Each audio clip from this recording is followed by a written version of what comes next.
Hello students, math के VVI question मैं लेकर आया हूं जो मैट्रिक बोर्ड परीक्षा के लिए बहुत ही महत्वपूर्ण है।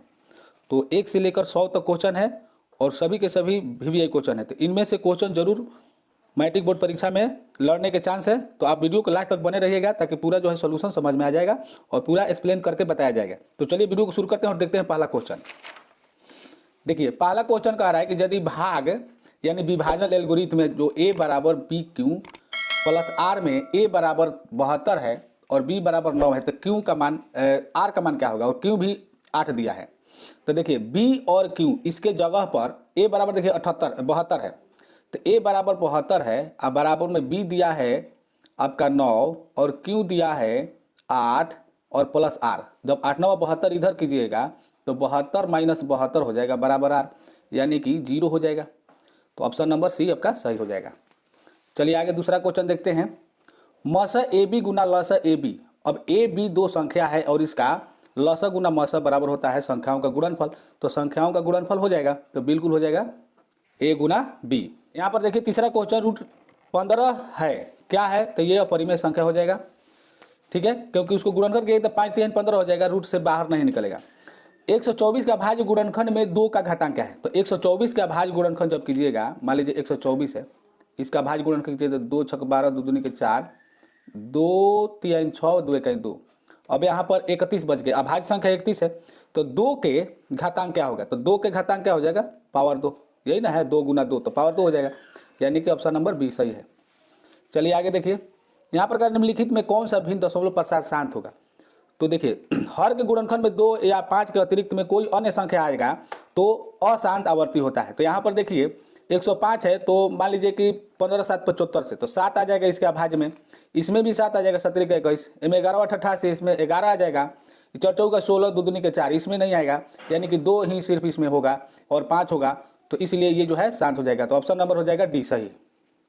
चलिए यहाँ पर देखिए छठा क्वेश्चन, दो संख्याओं का गुणनफल एवं मस 5 है, तो संख्याओं का लस क्या होगा। तो देखिए संख्याओं का गुणनफल बाटा होता है मस गुना लस, यानी संख्याओं का गुणनफल बराबर होता है मस गुना लस। तो यहाँ पर मस गुना लस बराबर 16 है, तो 5 से इसमें भाग कर देंगे तो हो जाएगा 5 3 15 5 दूनी 10, 0 बैठा दीजिए यानी 320 हो जाएगा। तो ये हो जाएगा सी ऑप्शन, ठीक है। यहाँ पर देखिए 36 तथा 84 का मस क्या होगा। तो 12 3 36 वर्ष 7 84, तो 12 हो जाएगा इसका आंसर, ठीक है। आगे चलिए यहाँ पर देखिए आठवां क्वेश्चन, निम्नलिखित में कौन बहुपद नहीं है। देखिए पहला बात कि ये तो बहुपद हो जाएगा, ये हो जाएगा, ये हो जाएगा, क्योंकि रूट के अंदर में x नहीं है बाहर है, तो ये हो जाएगा। और यहाँ पर ये भी हो जाएगा, लेकिन ये नहीं होगा, क्योंकि जैसे मान लीजिए इसको अलग अलग कीजिएगा तो हो जाएगा 2/x माइनस हो जाएगा 2/1। तो यहाँ 2/x को हम लिख सकते हैं, मान लीजिए 1/x लिख सकते हैं, गुना 2 लिख सकते हैं, ये तो 2 हो जाएगा माइनस में। तो अब 1/x को हम क्या लिख सकते हैं, x पावर -1। और जब x के पावर में -1 होता है या x के पावर में 1/2 हो जाएगा, चाहे 2/3 यानी भिन्न हो जाएगा, तो उसका बहुपद नहीं होता है। या रूट के अंदर में x आ जाएगा तो उसका भी बहुपद नहीं होगा, क्योंकि ये बाहर निकलेगा तो x के पावर में 1/2 ही हो जाएगा, ठीक है। या पावर यहाँ घन में मान लीजिए 3 है तो भी नहीं होगा। इसका मतलब कि ये जो है सी ऑप्शन आपका बिल्कुल सही हो जाएगा, ठीक है। चलिए इस प्रकार के क्वेश्चन हमेशा आते हैं। यदि किसी द्विघात बहुपद इतना के शून्यक अल्फा बीटा तो अल्फा प्लस बीटा, तो यहाँ पर देखिए मूलों का जोगफल शून्यकों का जोगफल निकालना है, तो शून्यकों का जोगफल क्या हो जाएगा, -b/a होता है। तो -b/a है, तो यहाँ पर b का मान क्या है -2 है, तो माइनस पहले से सूत्र में है तो माइनस माइनस प्लस हो जाएगा, यानी 2 बाटा में क्या हो गया, कुछ नहीं है तो 1 होगा, तो 1 लिखा नहीं जाता है तो 2 आंसर हो जाएगा। तो 2 किधर है, बी में, बी सही है। इतना के शून्य क्या होगा, तो देखिए गुणनखंड आप लोगों को पता होगा क्या होता है। तो मान लीजिए -3 है, तो माइनस जब 3 आया शुरू वाला मतलब गुना किया तो डिवाइड करेंगे तो 3 गुना 1 होगा, गुना करने पर इतना और घटाने पर इतना, यही नियम है, क्योंकि यहाँ पर माइनस है तो 3 में से 2 जाएगा तो आ जाएगा इतना। अब यहाँ पर ध्यान नहीं देना है कि यहाँ पर कुछ है नहीं, तो बहुत ट्रिक आराम से आप बना सकते हैं। तो अगर मान लीजिए कि यहाँ पर देखिए यहाँ पर माइनस में लाना है तो ये माइनस होगा और ये प्लस होगा, ठीक है, ये माइनस हो गया प्लस होगा, तो इसके उल्टा हो जाता है, तो यानी कि 3 और -1 हो जाएगा। तो 3 - 1 देख लीजिए किस में है, 3 - 1 सी में है, तो सी ऑप्शन सही हो जाएगा। आप गुणनखंड करके देख लीजिएगा।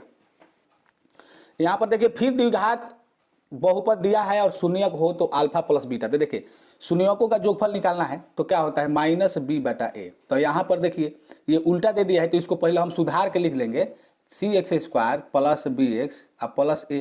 तो यहाँ पर देखिए b का मान तो बी है यहाँ पर, ठीक है, बी एक्स ही है तो ये हो जाएगा माइनस बी, यहाँ प्लस में तो माइनस बी हो जाएगा। ए की जगह पर क्या है सी है, ए की जगह पर क्या है सी है, ए बराबर यहाँ पर सी है तो यहाँ पर क्या हो जाएगा सी, यानी कि माइनस बी बटा सी आंसर हो जाएगा आपका, यानी ए ऑप्शन सही है। चलिए यहाँ पर देखिए क्वेश्चन, यदि द्विघात बहुपद इतना के शून्यक अल्फा बीटा गामा होता अल्फा बीटा गामा का मान होगा, यानी तीनों का गुणनफल, तो तीनों गुणनफल क्या होता है अल्फा बीटा गामा बराबर होता है माइनस डी बटा ए। तो यहाँ पर डी का मान -2 है तो +2 हो जाएगा, माइनस यहाँ पर पहले से सूत्र में है तो माइनस माइनस प्लस हो जाएगा, और बाटा में यहाँ पर 2 हो जाएगा क्योंकि ए का मान यहाँ पर 2 है तो यहाँ पर 2 लिख देंगे, कटेगा तो क्या हो जाएगा 1 हो जाएगा, तो एक ऑप्शन बी में है। चलिए आगे बढ़िए, देखिए यहाँ पर क्वेश्चन कर रहा है पी एक्स बराबर क्यू एक्स प्लस जी इंटू जी एक्स, और पी एक्स का घात 4 है तो जी एक्स का घात 2 है हो तो पी एक्स बटा जी एक्स। तो देखिए पी एक्स का घात दिया है 4 और जी एक्स का घात दिया है 2, तो यहाँ पर जो घात हो जाएगा 2 हो जाएगा, ठीक है। यहाँ पर देखिए 14वां क्वेश्चन, यदि q एक धनात्मक पूर्णांक है तो एक धनात्मक विषम पूर्णांक का रूप होगा, तो विषम पूर्णांक का रूप हो जाएगा जो विषम में होगा वही होगा। देखिए दोनों सम है, ये भी सम है तो यहाँ पर b जो है विषम में, यहाँ पर देखिए विषम में है तो ये हो जाएगा, ठीक है। आगे देखिए यहाँ पर क्वेश्चन 15वां, यहाँ पर क्वेश्चन कह रहा है कि बहुपद 3x square minus 5x square minus 11x -3 का घात है, तो जो अधिकतम घात होता है वही हो जाता है, तो अधिकतम घात क्या है 3 है तो 3 ऑप्शन सही हो जाएगा। देखिए यहाँ पर क्वेश्चन कह रहा है कि किसी द्विघात बहुपद के शून्यक यदि 1 एवं 1 है तो द्विघात बहुपद होगा, तो द्विघात बहुपद क्या होगा, दोनों को शून्यक दिया है तो द्विघात बहुपद बराबर क्या होता है एक्स स्क्वायर, ठीक है, माइनस मूलों का शून्यकों का जोगफल इंटू एक्स, तो दोनों के जोड़ेंगे तो 2 हो जाएगा, 2x हो जाएगा, और दोनों के गुणनफल प्लस दोनों के गुणनफल, तो दोनों में गुना कीजिएगा तो क्या होगा 1 होगा। तो देखिए x square minus 2x plus 1, x square minus 2x plus 1, यहाँ पर दोनों माइनस है तो ये हो जाएगा आपका ए सही। चलिए आगे देखिए निम्नलिखित में कौन यौगिक है, तो देखिए यहाँ पर 13, 23, 17 ये तीनों यौगिक नहीं है, 32 यौगिक है। ये भी एक दिमाग लगा सकते हैं कि 3 गो अभाज्य संख्या एक अभाज्य संख्या नहीं है तो वो हो जाएगा, ठीक है। चलिए 18वां क्वेश्चन देखिए, युग्म सअभाज्य, तो देखिए सअभाज्य में क्या होता है कि अगर दोनों का, जैसे युग्म में जो पेयर है अगर दोनों का HCF अगर 1 है, 1 के बराबर है तो वो हो जाएगा सअभाज्य। तो देखिए इसमें 7 हो जाएगा, यहाँ पर 31 3 93 हो जाएगा, 31 हो जाएगा, 31 से कट जाएगा 3 हो जाएगा, ठीक है, 31 भी हो जाएगा HCF। यहाँ पर देखिए ये नहीं कटेगा, ये कट जाएगा, देखिए 2 से कट जाएगा, तो ये जो है इसका HCF 1 होगा, तो इसलिए इसका सअभाज्य जो है बी ऑप्शन सही है।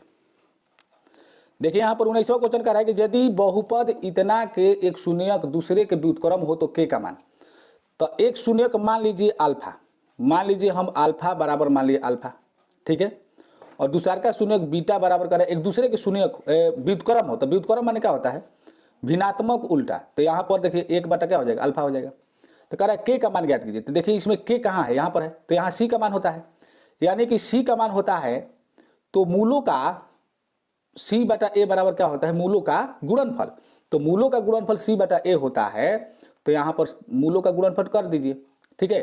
तो एक मूल अल्फा हो गया और दूसरा मूल हो गया 1 बटा अल्फा, तो यहाँ पर अल्फा अल्फा कट जाएगा, और सी का मान यहाँ पर क्या है के है, के बटा ए का मान 3 है, और बराबर में यहाँ पर क्या हो जाएगा 1, तीनों गुणा कीजिएगा तो हो जाएगा के बराबर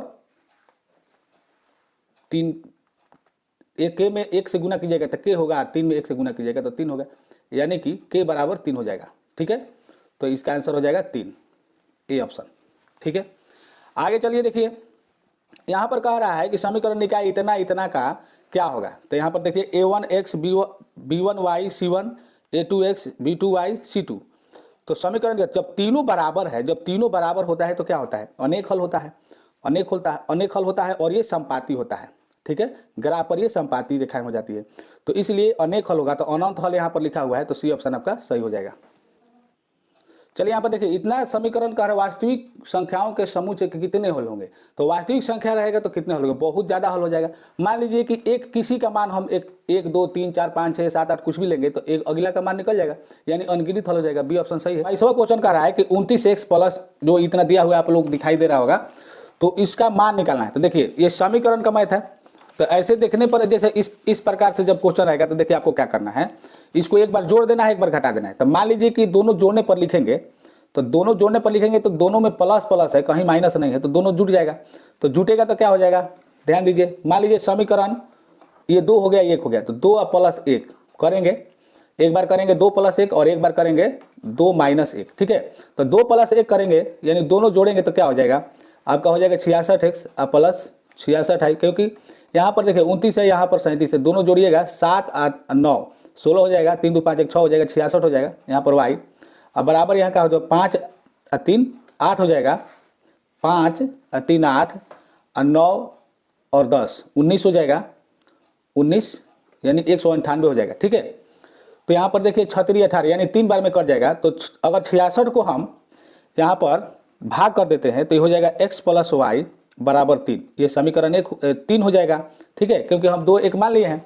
और फिर जब इसको घटाइएगा तो क्या हो जाएगा, यहाँ पर लिख कर आपको बता देते हैं 37x प्लस 29y, ठीक है, 29y बराबर 95, और यहाँ पर हो जाएगा 29x प्लस 37y, यहाँ पर प्लस है, बराबर हो जाएगा 103, ठीक है। और यहाँ पर घटाने पर है तो चिन्ह चेंज होगा, तो यहाँ पर घटाइएगा तो कितना होगा, देखिए 17 में से 9 घटल तो क्या हो जाएगा 8x हो जाएगा, ठीक है। और यहाँ पर माइनस में हो जाएगा, क्योंकि माइनस में 37 ज़्यादा है तो माइनस 8y हो जाएगा, और बराबर में यहाँ पर घटेगा तो माइनस 8 होगा, ठीक है। तो x माइनस वाई बराबर -1 हो जाएगा। अब यहाँ पर देखिए ये दोनों समीकरण को हम लड़ा देंगे, तो x प्लस वाई बराबर 3 है और x माइनस वाई बराबर -1 है। तो जोड़ने पर करेंगे तो ये दोनों कट जाएगा, तो 2x बराबर हो जाएगा आपका यहाँ पर 2, तो x बराबर हो गया 1, ठीक है।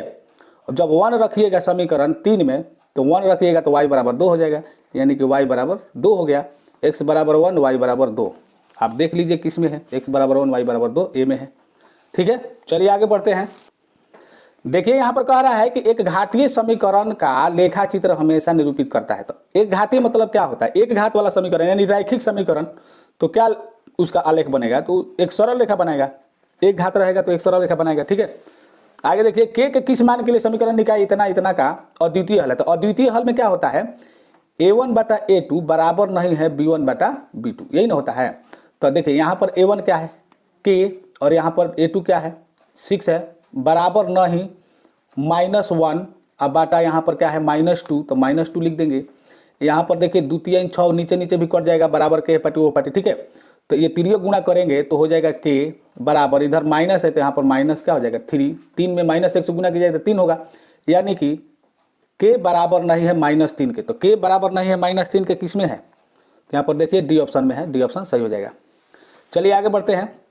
यदि दो चर में दो रैखिक समीकरण का आलेख समांतर हो, तो जब समांतर जब रहता है, जब दो आलेख समांतर रहेगा तो कोई हल बनेगा, जब लड़ेगा तब ना हल बनेगा, लड़बे नहीं करेगा तो हल बनेगा, जब दो रेखाएं नहीं लड़ेगा तो नहीं हल बनेगा, ठीक है, आप लोग समझ सकते हैं। तो कोई हल नहीं होगा, यहाँ पर बी ऑप्शन हो जाएगा। देखिए यहाँ पर ध्यान दीजिए, कह रहे द्विघात समीकरण नहीं है, तो देखिए रूट के अंदर में अगर x आ जाएगा तो द्विघात समीकरण नहीं होगा। द्विघात है, ये भी द्विघात है, ये भी द्विघात है, लेकिन ये द्विघात नहीं हो, क्योंकि इसमें रूट के अंदर में आ जाएगा, ये होगा ही नहीं। तो यहाँ पर सी ऑप्शन आपका सही हो जाएगा। चलिए यहाँ पर देखिए द्विघात समीकरण bx² plus ax plus c बराबर जो, तो विवेचक कौन है, तो विवेचक, अब यहाँ पर देखिए a बराबर मान दिया है b बराबर मान दिया है a, और c बराबर दिया है c। यहाँ पर ध्यान दीजिए a है, b है, c है, ठीक है। तो विवेचक में क्या होता है b² माइनस 4ac, तो b², यहाँ b के मान क्या दिया है a दिया है, तो a² माइनस 4, a का मान क्या दिया है b दिया है ना, तो यहाँ पर b हो जाएगा, a बराबर b दिया है, और यहाँ पर c तो c है, यानी a² minus 4bc, a² minus 4bc आपका ए ऑप्शन में है, ये सही हो जाएगा।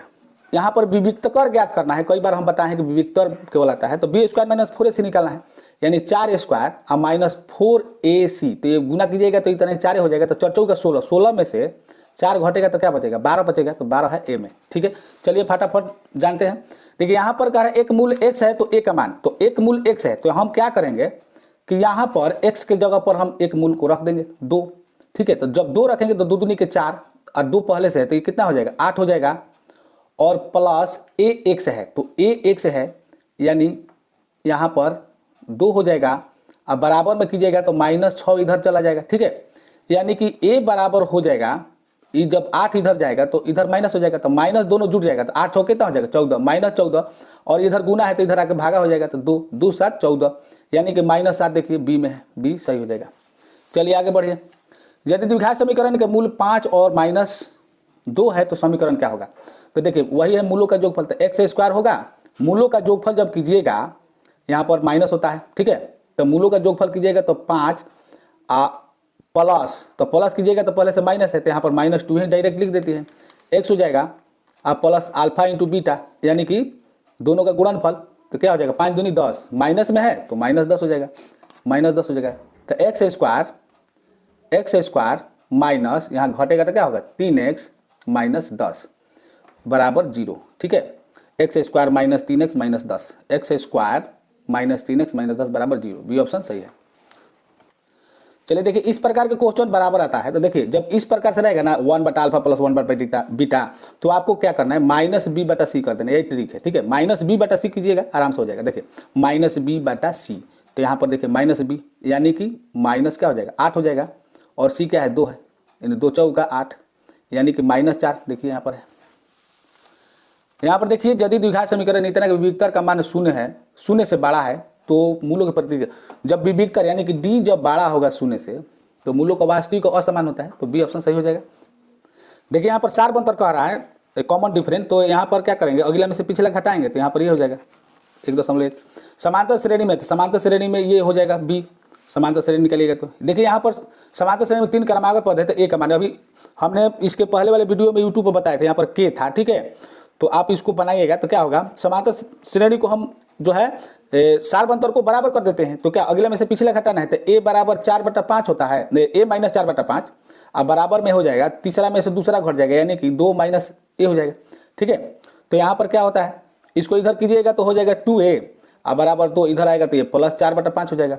तो जब इसको बनाइएगा तो क्या हो जाएगा, यहाँ पर 10 4 14 हो जाएगा, तो 2 7 14 7/5 हो जाएगा, 7/5 देखिए a में है, ठीक हो जाएगा। देखिए यहाँ पर समांतर श्रेणी nवा पद दिया है, तो हम क्या करेंगे n का मान एक बार 1 रख देंगे, तो an बराबर इसको nवा पद होगा, तो ये क्या हो जाएगा 8 हो जाएगा। जब a2 करेंगे तो क्या हो जाएगा 2 रखेंगे, जब यहाँ पर 2 3 6 6 5 11 हो जाएगा।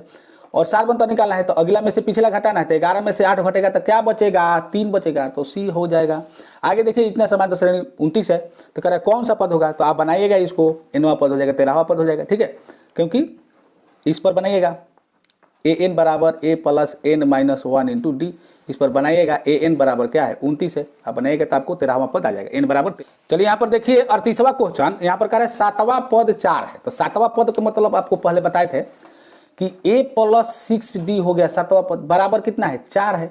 सार अंतर यहाँ पर दिया है -4, तो प्रथम पद निकालना है, तो a का मान निकालना है, 6 गुना क्या हो जाएगा -4, सार अंतर d यानी कि है -4, तो बराबर 4 हो जाएगा, तो 6 चौका 24, -24 बराबर 4 होगा, a बराबर हो जाएगा 4, माइनस इधर जाएगा तो प्लस 24 हो जाएगा, तो यानी कि 24 4 28, यानी 28 हो जाएगा आंसर। 28 देखिए ऑप्शन में है, डी में है, तो डी सही हो जाएगा। चलिए आगे देखिए, यहाँ पर आगे कर रहा है 39वां क्वेश्चन, यदि किसी समांतर श्रेणी में इतना के अंतर 32 है तो समांतर श्रेणी के सार अंतर क्या होगा। तो देखिए इसको भी हम समझा देते हैं आपको। देखिए क्या क्या है, देखिए यहीं पे देख लीजिए, देखिए a 18 है, 18वां पद है, यानी कि a प्लस 17d हो जाएगा, ठीक है। अब माइनस जब कीजिएगा डबल पद में हो जाएगा a प्लस 13d, यानी कि प्लस होगा तो माइनस प्लस क्या हो जाएगा माइनस हो जाएगा, यहाँ पर हो जाएगा 13d बराबर कितना है 32, a एक कट जाएगा, 17d में से 13d घट जाएगा तो 4d हो जाएगा, अब बराबर हो जाएगा 32, तो d बराबर 4 8 32, ठीक है। चलिए आगे बढ़िए, यहाँ पर देखिए इसका बराबर है, तो क्या इसमें ऑप्शन होगा, तो ये सब जोगफल करना है, तो जोगफल बराबर आपको पता होगा कि n/2 into a plus L होता है, तो a का मान यहाँ पर दिया है 1 दिया है, तो 1 प्लस एल यानी अंतिम पद n दिया है, तो n कर देंगे यहाँ पर। तो देखिए कौन ऑप्शन हो जाएगा, यहाँ पर option a 1 plus n plus 1 ये हो जाएगा आपका बी ऑप्शन। चलिए यहाँ पर देखिए प्रथम 10 विषम प्रकृत संख्याओं का जोगफल कितना होगा, तो विषम प्रकृत संख्या आप ऐसे कर दीजिएगा, जैसे मान लीजिए कि हो गया प्रथम 10 तो 1 हो जाएगा, ठीक है, 3 5 इस प्रकार से 10वां पद तक हो जाएगा, यानी n बराबर पता हो गया कि n बराबर क्या है 10 है, a बराबर 1 है और d बराबर 2 है, तो सूत्र लगा दीजिए जोगफल का, तो यहाँ पर देखिए जोगफल क्या हो जाएगा, n/2 होता है, यानी कि 10/2 हो जाएगा इंटू 2a। तो 2a, a के मान 1 है, ठीक है, प्लस n-1 यानी कि 10-1 हो जाएगा तो 9 हो जाएगा, और d के मान है 2, तो 9 गुना क्या हो जाएगा, 2 हो जाएगा, ठीक है। तो ये हो जाएगा 9 दूनी 18, 18 और 2 20 हो जाएगा, और यहाँ पर हो जाएगा 5, तो 20-5 100 हो जाएगा, यानी कि 100 हो जाएगा, बी ऑप्शन सही है। चलिए आगे बढ़ते हैं।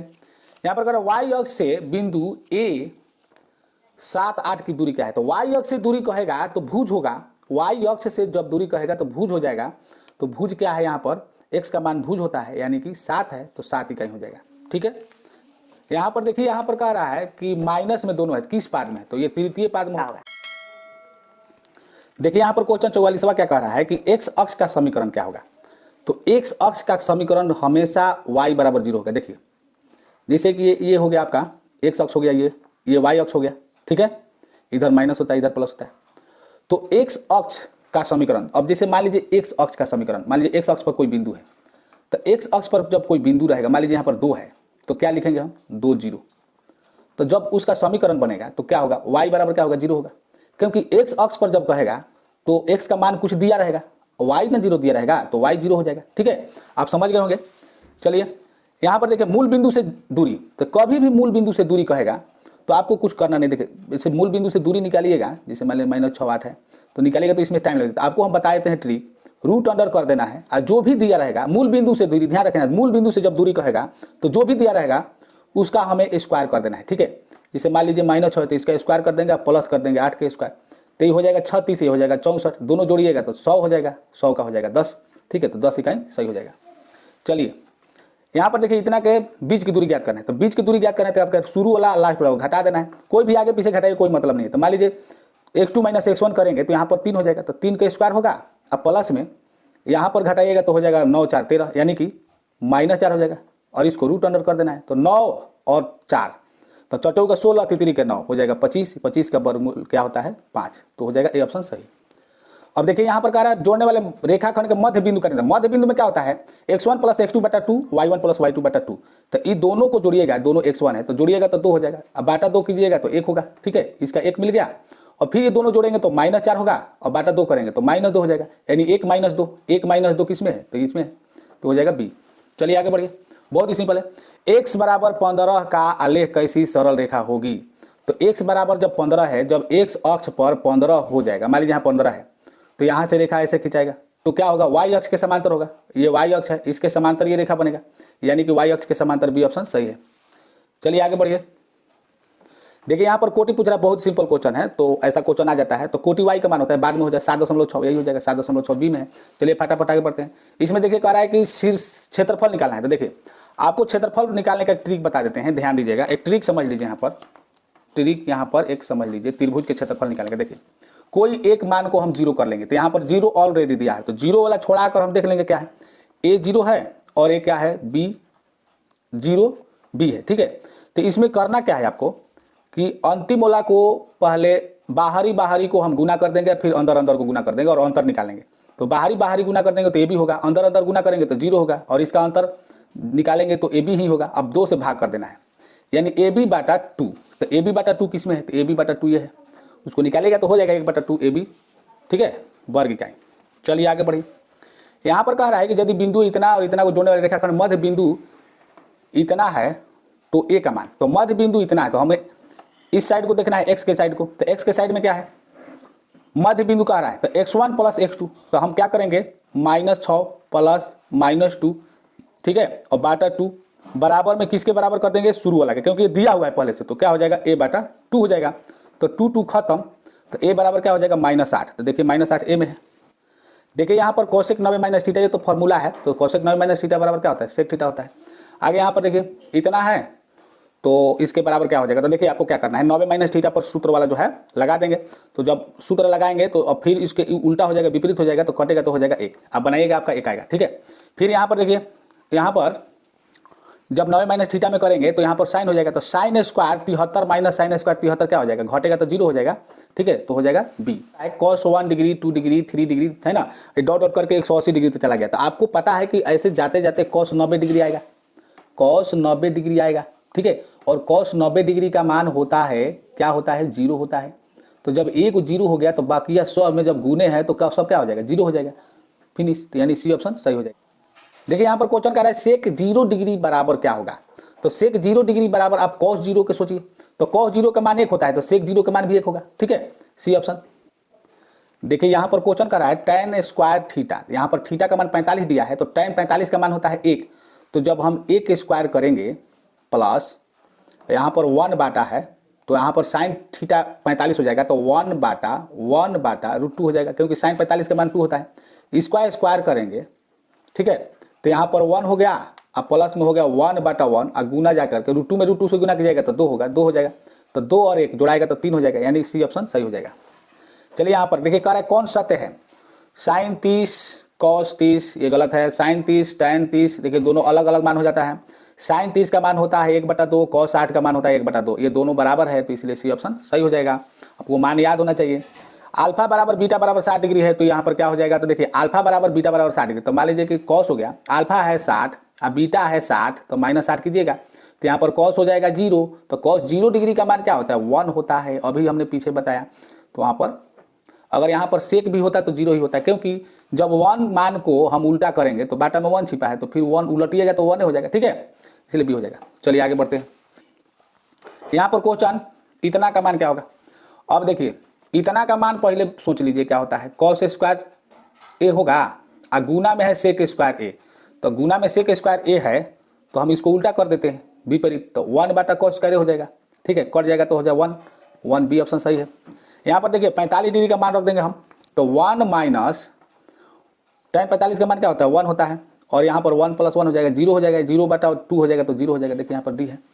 यहाँ पर देखिए क्या हो जाएगा, साइन 2 थीटा, साइन 2 थीटा बराबर क्या हो जाएगा, √3/2 हो जाएगा। √3/2 कितने डिग्री के बराबर होता है, साइन कितने डिग्री के बराबर होता है, तो साइन 60 डिग्री के बराबर होता है, तो हम 2 थीटा बराबर 60 डिग्री लिख सकते हैं, ठीक है, तो थीटा बराबर क्या हो जाएगा 30 डिग्री, 30 डिग्री देखिए ए ऑप्शन में है।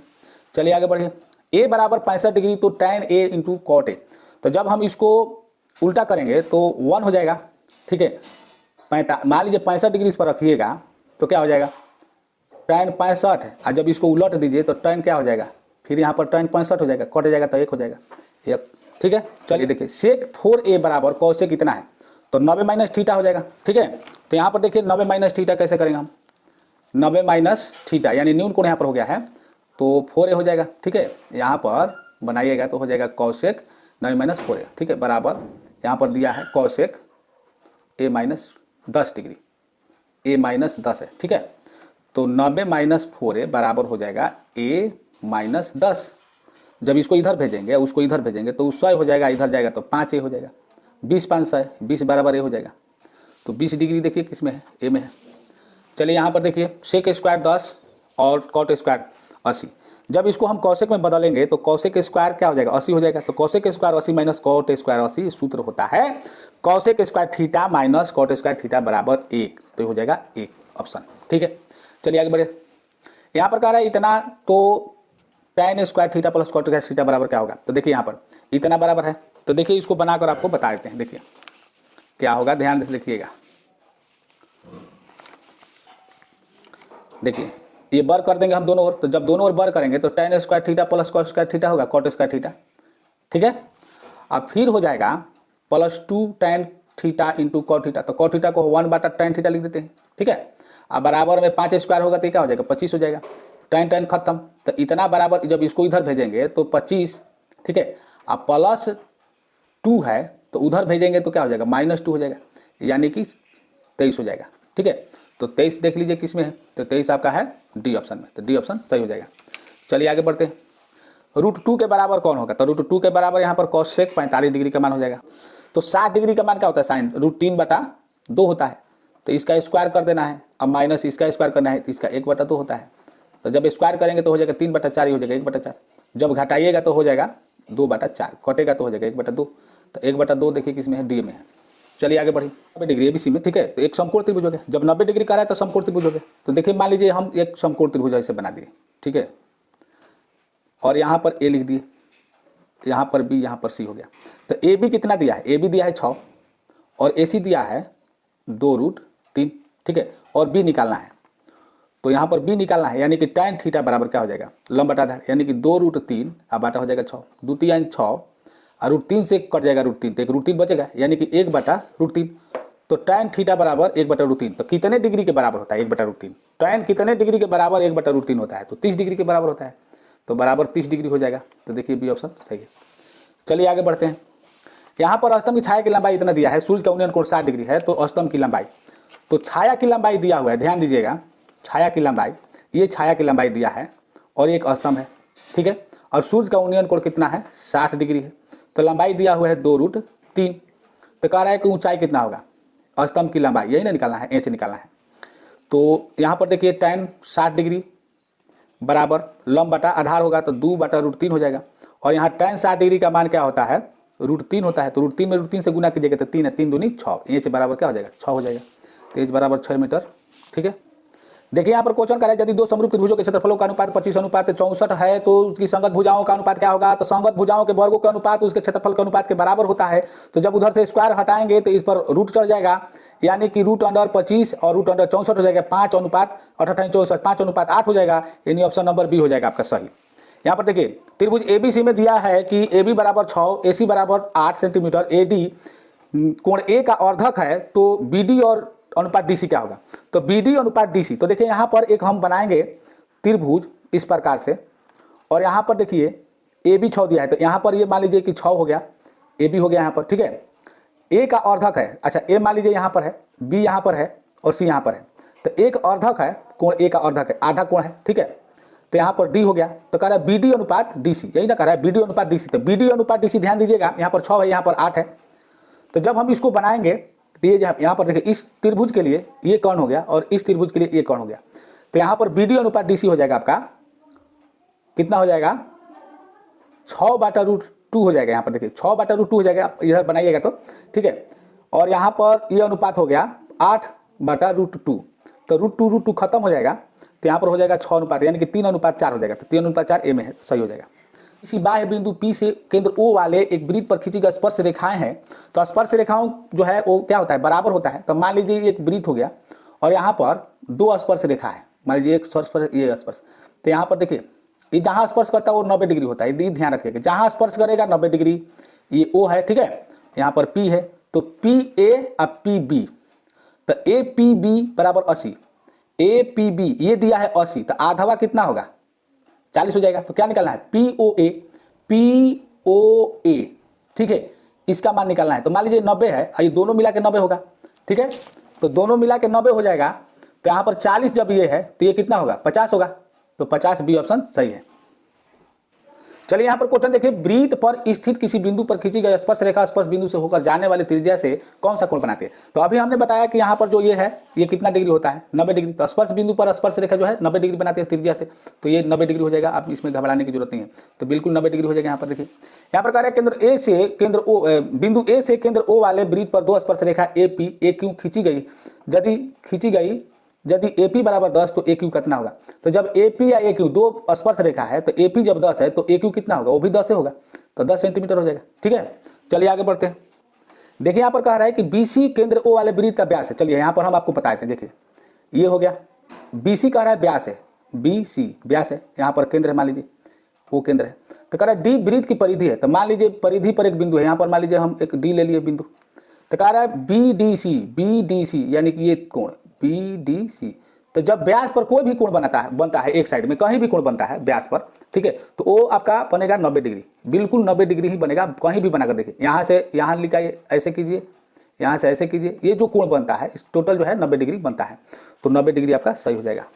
चलिए यहाँ पर देखिए, किसी वृत्त को 2 अलग बिंदु प्रतिच्छेद करने वाली रेखाखंड को छेदक रेखा कहते हैं। चलिए आगे बढ़ते हैं। यहाँ पर देखिए, यदि जीवा AB वृत्त के केंद्र पर 50 डिग्री का कोण अंतरित करती है तो A और B बिंदुओं की खींची गई स्पर्श रेखाओं के बीच का कोण, देखिए कोई 50 डिग्री अंतरित करता है, AB जीवा AB मान लीजिए जीवा है, ठीक है, अब केंद्र से यहाँ पर 50 डिग्री मान लीजिए बना रहा है, ये मान लीजिए 50 डिग्री बना रहा है, ठीक है, ध्यान दीजिएगा। तो A और B बिंदुओं से मतलब कि मान लीजिए यहाँ से जो स्पर्श रेखा खिंचाया है, यहाँ पर खिंचाया है, फिर एक यहाँ पर खिंचाया है, ठीक है, तो ये जो यहाँ स्पर्श है वो तो हो गया आपका 90 डिग्री, ये 90 हो गया, ये 90 हो गया, और बाकी ये जो चतुर्भुज आपका बन रहा है चतुर्भुज, तो ये 50 है तो ये कितना होगा, यही पूछ रहा है। स्पर्श रेखाओं के बीच का कोण, तो ये जो है ये कितना होगा, तो ये जो 50 है तो कितना होगा, दोनों मिलाकर 180 होगा, तो 130 हो जाएगा, 50 घट जाएगा 180 में से, तो 130 हो जाएगा। चलिए आगे बढ़े।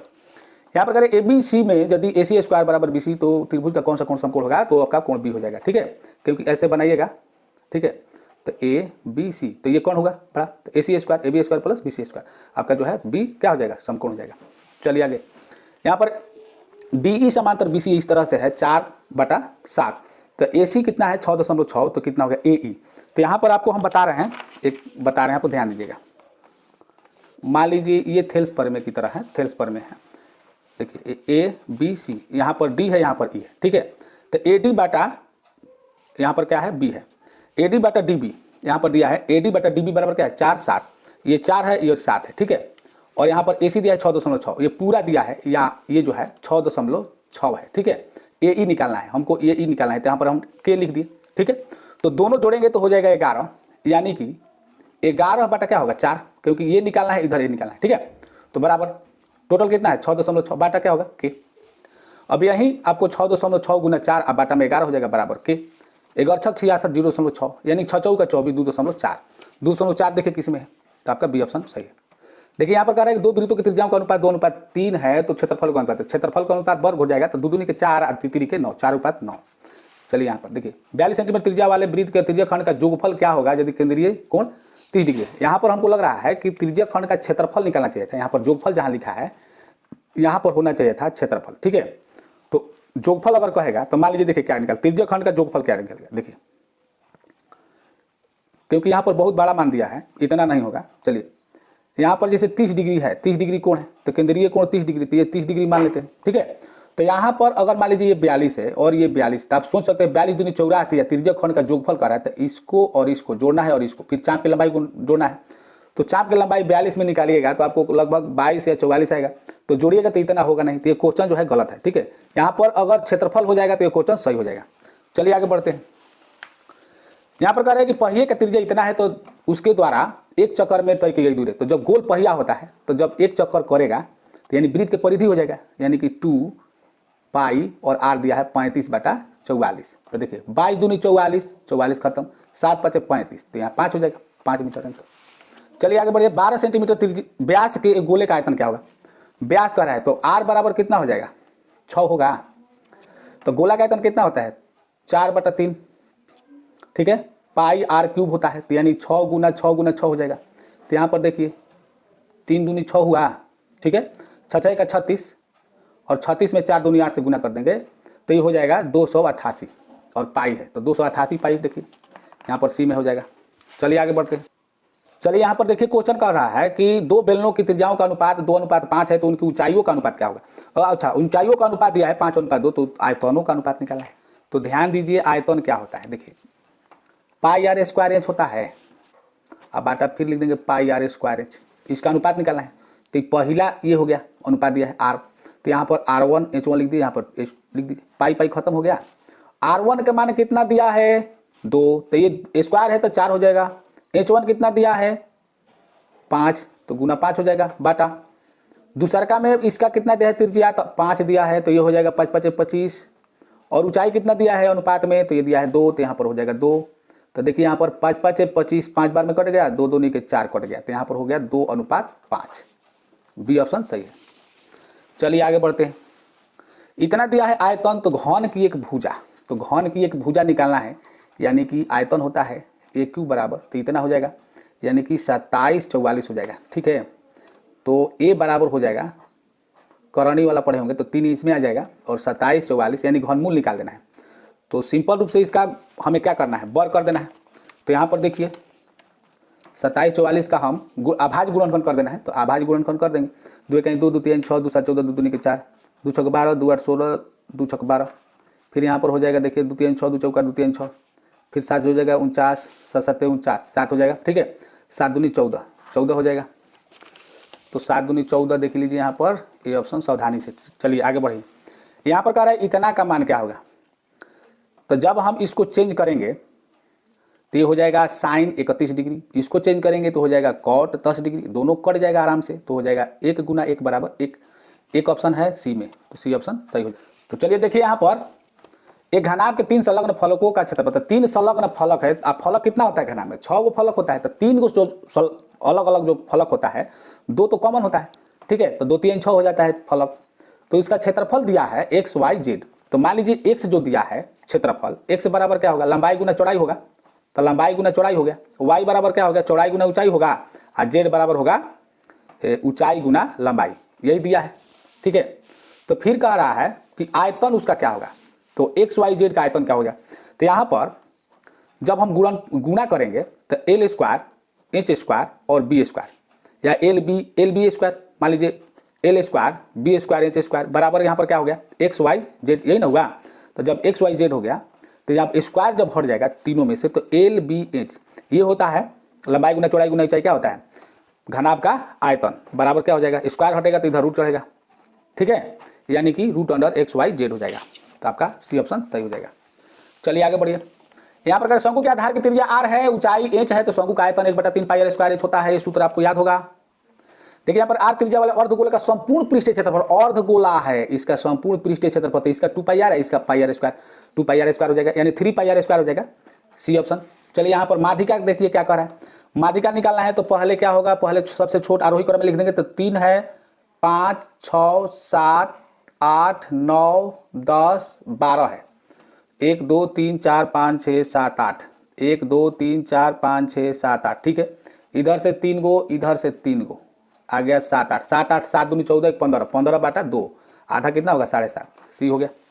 यहाँ पर देखिए समप्रकृत संख्याओं का माध्य, माध्य निकालना है समप्रकृत संख्या, यानी कि प्रथम समप्रकृत से, तो 2 4 6 8 ऐसे करके जाएगा, 8 10 12 14 16 18 20, 1 2 3 4 5 6 7 8 9 10, 10 गो हो गया। तो 10 हो गया, तब देखिए यहाँ से 3 गो इधर आइए, यहाँ से 3 गो इधर आइए, लगातार है अंक, ठीक है, तो 4 गो आइए, तो इधर से 4 आइए, तो 10 और 12 हो रहा है। तो इसके मध्य स्थान जो है वही, जब समान अंतराल पर है तो माध्यिका और माध्य में कोई अंतर नहीं है, ठीक है। समान अंतराल पर तो माध्यिका जैसा कर सकते हैं। तो यहाँ पर क्या हो जाएगा? 10 और 12 22 हो जाएगा, आधा हो जाएगा 11, यानी कि बी ऑप्शन सही हो जाएगा। अगर आपको समझ में नहीं आ रहा है तो इसको जोड़कर 10 से भाग कर दीजिएगा, आपका 11 ही आएगा, ठीक है। चलिए आगे बढ़ते हैं। अब देखिए फिर यहाँ पर देखिए समांतर माध्य, समांतर माध्य में क्या होता है? जोड़कर उतना से सभी प्रेक्षणों का योग बटा प्रेक्षणों की कुल संख्या, तो दोनों जोड़ेंगे तो कितना हो जाएगा? 7 5 12 के 2 और 4 3 7 1 8, अब बाटा में क्या हो जाएगा? 2 गो संख्या है तो 2 हो जाएगा, तो कटेगा तो 41 होगा, ये ऑप्शन, ठीक है। यहाँ पर कह रहा है किसी बारंबारता सारणी का माध्य 28 से बहुलक 16 है, तो इसका माध्यिका क्या होता है? देखिए इसका सूत्र होता है बहुलक बराबर, अब तो 16 दिया है तो बहुलक बराबर, बहुलक बराबर होता है 3 माध्यक, 3 माध्यक। तो माध्यक हमको निकालना है, माध्यक की जगह पर हम के लिख देते हैं 3 माध्यक, अब माइनस होता है 2 माध्य, तो 2 माध्य, माध्य की जगह पर 28 है, तो 2 गुना 28, ध्यान से देखिएगा 16 हो गया। अब इधर आएगा 28 दूनी 56, इधर आएगा तो प्लस 56 हो जाएगा, अब बराबर में 3 के हो गया, ये दोनों जोड़ेंगे तो हो जाएगा 6 दूनी 12, 5 1 6 1 7, इधर 3 आएगा तो बाटा में 3 हो जाएगा बराबर के, यानी कि 24 × 72 हो जाएगा, ठीक है, के बराबर 24 हो जाएगा। तो देखिए ऑप्शन नंबर सी में है। केंद्रीय प्रवृत्ति के माप नहीं है, तो इसमें केंद्रीय प्रवृत्ति के माप जो होता है माध्य माध्यिका बहुलक होता है, तोरण भी नहीं होता है, ठीक है, तीनों को मापे होता है केंद्रीय प्रवृत्ति के, मानक विचलन नहीं होगा, यानी मानक विचलन सही हो जाएगा ऑप्शन। चलिए यहाँ पर देखिए 96 क्वेश्चन क्या कर रहा है कि इतना के बहुलक, तो जो ज्यादा बार आता है उसको हो जाएगा, तो देखिए 9 9 9 3 बार है 9, 8 8 2 बार है, ठीक है, तो 9 हो जाएगा सिंपल रूप से। और यहाँ पर किसी घटना की प्रायिकता का अधिकतम मान कितना होता है? तो प्रायिकता का अधिकतम मान 1 से ज्यादा नहीं होता है और 0 से कम नहीं होता है, ठीक है। 2 सिक्कों को उछालने पर संभव परिणाम की संख्या, संभव परिणाम कितना होगा? 4, ठीक है। 2 को सिक्का उछालेंगे तो head head tail tail head tail tail head, यही ना होगा, 1 2 3 4, 4 को हो जाएगा। चलिए आगे बढ़ते हैं। यहाँ पर कह रहा है PE 0.07 है, तो PE डॉट क्या होगा? यानी प्रायिकता नहीं का क्या होगा? तो आप 1 में से इसको घटा देना है, 1 में से किसको घटाना है? 0.07 को घटा देना है। तो यहाँ पर देखिए हासिल आएगा तो 3 हो जाएगा, यहाँ पर 9 होगा और यहाँ पर 0 हो जाएगा, यानी कि 0.93, तो ए ऑप्शन में है, सही हो जाएगा।